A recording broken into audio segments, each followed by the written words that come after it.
ਅੱਜ ਦਾ ਜਿਹੜਾ ਰਾਗ ਆਪਾਂ ਕੀਤਾ ਰਾਗ ਭੋਪਾਲੀ।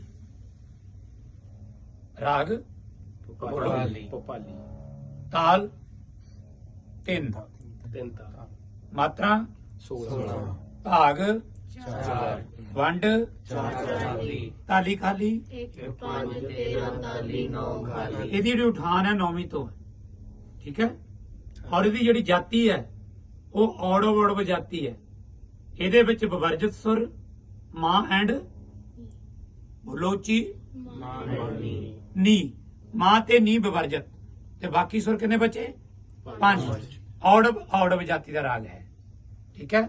ਬਾਦੀ ਸੁਰ ਗਾ, ਸੰਬਾਦੀ ਬੋਲੋ ਜਿਨ੍ਹਾਂ ਨੂੰ ਪਤਾ। ਦਾ ਬਾਦੀ ਦਾ ਸੰਬਾਦੀ ਹਾਂ। ਵਿਵਰਜਿਤ ਸੁਰ ਮਾਂ ਤੇ ਨੀ, ਮਾਂ ਨੀ ਤੇ ਨੀ ਲਾਉਣਾ, ਮਾਂ ਨੀ, ਠੀਕ ਹੈ।